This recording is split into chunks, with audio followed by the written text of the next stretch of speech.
Nurse Dakota Reyes had learned a long time ago that silence was a weapon sharper than any scalpel. She kept it sheathed most days, moving through the halls of Ashford Memorial with the quiet efficiency of someone who had seen worse than a busy trauma ward and lived to tell no one about it. Her scrubs were always pressed, her boots always laced tight enough to run in, and her eyes always scanning exits the way most people scan their phones. Nobody at Ashford Memorial knew why. They just knew she was odd. And in a hospital full of people who wanted to be seen, being odd was its own kind of invisible. That morning the trauma bay had taken a beating. A 4-car pileup on the interstate had sent 6 patients through the doors within 11 minutes. And Dakota had been the one comm center in a storm of shouting residents and panicking interns. She'd called the bleed on patient 3 before the attending even finished his sentence. She'd repositioned a collapsed lung with her bare hands while a doctor twice her seniority stood frozen, staring at blood he wasn't ready for. When the dust settled and the wounded were stable, nobody thanked her.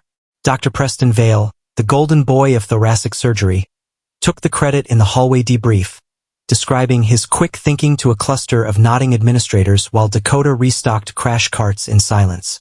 It was during that restocking, sleeves pushed up past her elbows, that the tattoo became visible. Black ink, faded just enough to look old, wrapped around her upper arm. A trident crossed with a skull, wreathed in small, deliberate symbols most people would mistake for decoration. Most people. Preston Vale was not most people when it came to ego, but he was exactly most people when it came to knowledge. He saw the ink and laughed before he even understood what he was laughing at, the way certain men laugh at anything that might make them look powerful in front of an audience. "Sweetheart, you moonlighting as a biker gang mascot?" he said, loud enough for the nurse's station to hear. A ripple of laughter followed, more from nervousness than cruelty in some cases, but cruelty all the same. 2 residents pointed and grinned like schoolchildren who'd found a new target. A scrub tech covered her mouth, eyes wide with the particular delight of watching someone else get cut down. Dakota didn't flinch. She simply pulled her sleeve back down, checked the last drawer of the crash cart, and moved to the next task, because that was what she had been trained to do. Absorb the noise and keep functioning. "Come on. Reyes, what's it mean? Pirate cosplay?" Preston pressed, feeding off the laughter now, the way men like him always did. He didn't wait for an answer because he didn't actually want one. He wanted the room. He got it. The hallway rang with laughter, echoing off the glass partitions, and for a moment Dakota Reyes, who had once carried a wounded teammate 3 miles through hostile terrain without making a sound, stood in the middle of a hospital corridor being mocked for a tattoo that had cost her more than any of them would ever understand. She might have let it go entirely, might have carried it home the way she carried everything else, if it hadn't been for the elevator doors opening at the end of the hall. The laughter died first in the front of the group, then rippled backward like a wave hitting a wall. A man stepped out in a navy dress uniform, for gold stripes gleaming on his sleeve, a chest full of ribbons that told a story most of these doctors would never be able to read. Rear Admiral Holt Bannerman did not walk into rooms. He arrived in them the way weather arrives, sudden and absolute. He had come to Ashford Memorial for a routine liaison visit regarding a Veterans Care initiative, a 5-minute photo op arranged by the hospital board weeks in advance. He was not supposed to notice a nurse restocking a crash cart. He was not supposed to notice anything at all beyond the administrators waiting to shake his hand. But he noticed the tattoo. His eyes caught it the second Dakota's sleeve rode up again as she lifted a tray, and everything about him changed. The polished, ceremonial posture dropped away. His jaw tightened. His eyes narrowed with something that looked, impossibly, like recognition. Preston Vale, still riding the high of his own comedy, opened his mouth to make one more joke, something about tramp stamps and biker bars, already anticipating the laugh. He never got the words out. Admiral Bannerman crossed the hallway in 6 long strides, boots striking the tile like gavel raps, and stopped directly in front of Dakota Reyes. The laughter behind him didn't just fade. It evaporated, replaced by a silence so complete that the beeping monitors down the hall sounded like screaming. Every doctor, every resident, every wide-eyed intern watched as a 2-star admiral squared his shoulders, looked directly into the eyes of a nurse they'd been mocking 30 seconds earlier, and raised his hand in a slow, deliberate, textbook-perfect salute. "Ma'am," he said, his voice carrying the particular gravity of a man who did not waste words. "It's an honor." Dakota's hand rose out of pure muscle memory, returning the salute with the same crisp precision. Years of training overriding the disguise she'd worn for so long that she'd almost forgotten it was a disguise. Preston Vale's mouth hung open. The scrub tech's phone slipped from her hand. Somewhere behind them, an intern whispered, "Wait, what is happening right now?" And nobody could answer him, because nobody in that hallway understood what they were looking at except the two people standing in the center of it. The Admiral lowered his hand and turned, for the first time, to address the stunned crowd behind him. "Do any of you," he said, voice like iron wrapped in velvet, "know who you're laughing at?" Nobody answered. Nobody could. And in that silence, the real story of Dakota Reyes was about to come out. A story none of them were prepared for, and one that would change everything about how Ashford Memorial saw her. If you want to see exactly what happens when the truth finally surfaces, make sure you're subscribed to the channel, because what the Admiral says next will leave this entire hospital speechless. The silence in the hallway had a texture to it now, thick and uncomfortable, the kind that made people shift their weight and avoid eye contact. Admiral Bannerman didn't rush to fill it.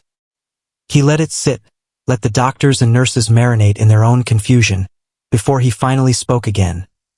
His eyes still fixed on Dakota with an intensity that made even the wall clocks seem to hold their breath. 6 years ago, he said, I was on a joint operations exercise gone wrong in the mountains outside a location I'm not authorized to name. A helicopter went down. 3 of my men were pinned under wreckage, one with a chest wound that should have killed him before we got him stabilized. We had no corpsman. Our medic had been thrown clear and knocked unconscious on impact. He paused, letting his gaze sweep briefly across the frozen faces of the doctors before returning to Dakota. A combat medic attached to a joint task force reached us through gunfire, climbed into that wreckage, stabilized a collapsed lung with a knife, a pen casing, and her bare hands, in the dark under fire, without so much as raising her voice. His jaw tightened. That medic held my sergeant's life together for 40 minutes until extraction arrived. That medic never told anyone her name afterward. Just did the job and disappeared back into the night like she'd never been there at all. Preston Vale's face had gone the color of the tile floor. That can't be. Her call sign, the Admiral continued, ignoring him entirely, was Trident. That ink on her arm isn't a costume, Doctor. It's a memorial. Every symbol around that skull represents a member of her unit who didn't make it home. She didn't get that tattoo to look tough in a hospital hallway. She got it so she'd never forget the names of the people she couldn't save, while she spent the rest of her life saving everyone else she could. He turned fully now, addressing the cluster of doctors and nurses like a man delivering a verdict. This woman received the Silver Star for actions I still can't fully discuss. She left the military 2 years later to become a civilian trauma nurse because, in her words to me once, the war doesn't stop just because I came home. People are still bleeding, they're just bleeding in different places. The scrub tech who'd covered her mouth in laughter now covered it in something closer to horror. The interns who'd pointed and grinned stood frozen, unable to look at Dakota or away from her. And Preston Vale, golden boy Preston Vale, who'd built his reputation on borrowed credit and cruelty disguised as banter, stood in the wreckage of his own arrogance with nothing left to say. Dakota finally spoke, her voice steady, quiet, carrying none of the anger the moment might have justified. I didn't want it known, she said to the Admiral, not unkindly. That's not why I do this job. I know, Bannerman said. That's exactly why I had to say something. He turned back to the hallway of stunned medical staff. In my experience, the loudest people in the room are rarely the strongest ones in it.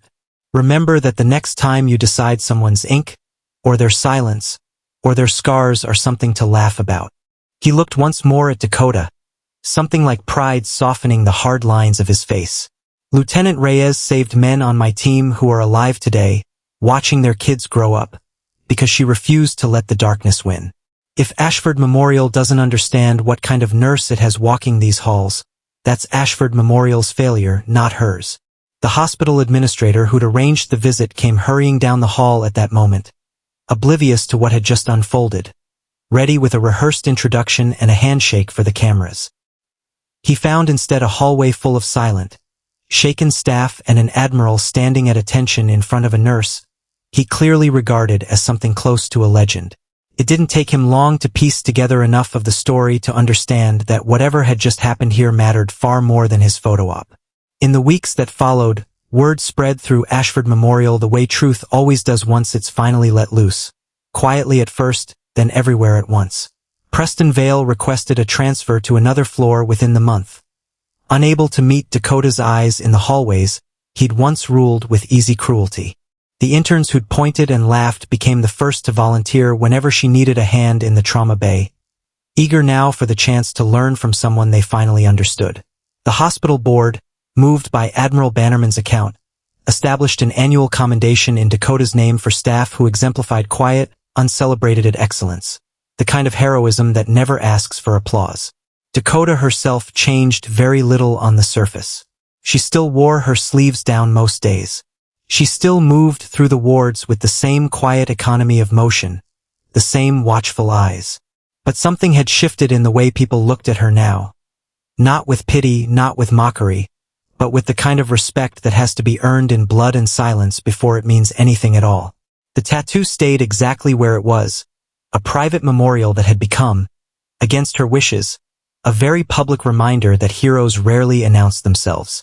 Sometimes they just show up, do the work nobody else can do, and let their actions speak long after their voices have chosen to stay quiet.